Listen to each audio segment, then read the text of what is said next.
The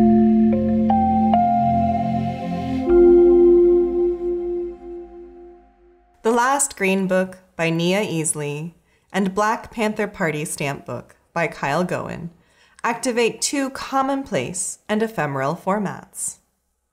Let's investigate how Easley's postcards and Goen's postage stamps deliver powerful testimonies connecting African American and civil rights history with social justice today. Nia Easley is an artist, designer, and educator based in Chicago. Working across various media, she is interested in the intersection of art and communication design, and using art as a catalyst for building community. With an emphasis on addressing issues of visibility, accessibility, urban migration, and social justice, her work holds space for the Black communities, individuals, and stories connected to place. The Last Green Book examines 10 specific Chicago addresses. Drawing from the historic Green Book, Easley observes the changes in Black spaces from the early 1960s to now. From 1937 to 1967, Victor Hugo Green, a New York City postman, published the Green Book, an annual travel guide to aid Black drivers navigating the country. During this era of Jim Crow laws, Black travelers faced dangers on the road, from harassment to arbitrary arrest, and in severe instances, murder. The Green Book coincided with an emerging African American middle class who could afford to buy a car. The listings guided them to hotels, restaurants, gas stations, and other businesses that were Black-owned or relatively friendly to Black patrons. Easley incorporates the original imagery and design of the 1962 edition of the Green Book into her slipcase. She selected that year's edition because it was the last one published before the passing of major civil rights acts in the mid to late 1960s. Which were meant to provide fair and equal access to voting, housing, and other civil issues which people of color had previously been denied. On this side, Easley reproduced the 55 listings for various hotels, restaurants, beauty shops, and other businesses in Chicago. During the pandemic, she visited most of these locations with photographer Maria Dunaevsky to document what currently exists at these addresses.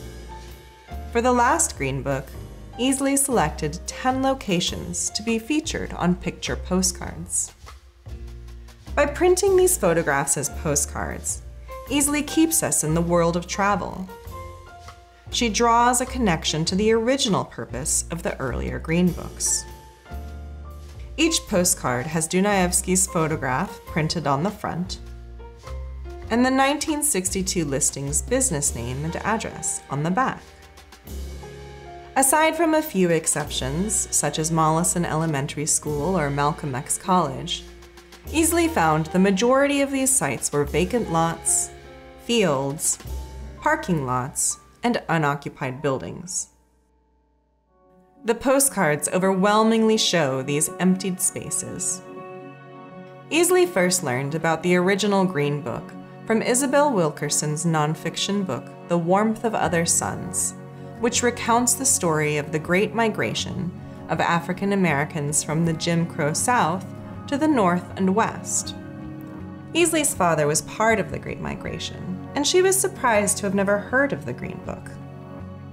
Her curiosity led her into deep research about the travel guides, which evolved into this piece, The Last Green Book.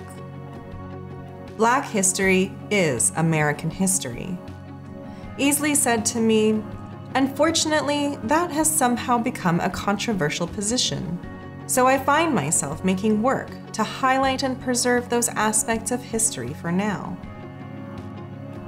The Last Green Book is a stark recognition of the American disinvestment in Black communities and Black-owned businesses in the 60 years between Green's and Easley's publications.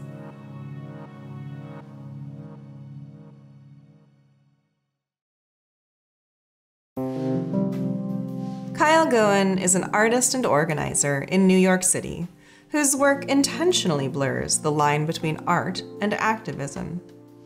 His practice is embedded in social movements and informed by research and organizing that resists oppression, including indigenous struggle and Black liberation, the struggles of the global wage worker, and the Free Palestine movement. He intends his work to roll into direct action toward the shared horizon of liberation. Black Panther Party Stamp Book is an invitation to learn about and recognize the powerful contributions to civil rights by the Black Panther Party through the familiar and accessible concept of the philatelist collecting for their stamp book. Goen was partly inspired to make Black Panther Party Stamp Book in response to a lyric from the 1989 song Fight the Power by Public Enemy. Rapper Chuck D says, "Most of my heroes still don't appear on no stamp." Governments highlight national icons and honor important historical figures on postage stamps. As a corrective action to the blatant gap Chuck D articulated, Goen created 25 stamps that feature Black Panther Party history. Each stamp sheet was offset printed on dry gum adhesive paper and pinhole perforated. They are collected here in the uncut, mint condition valued by stamp collectors. The Black Panther Party was founded in 1966 by then college students Bobby Seale and Huey P. Newton. Initially created in response to police brutality and misconduct, it quickly expanded to advocate for broader social reforms, community service, and survival programs developed by individual chapters. As the party expanded, it was vilified by the white establishment.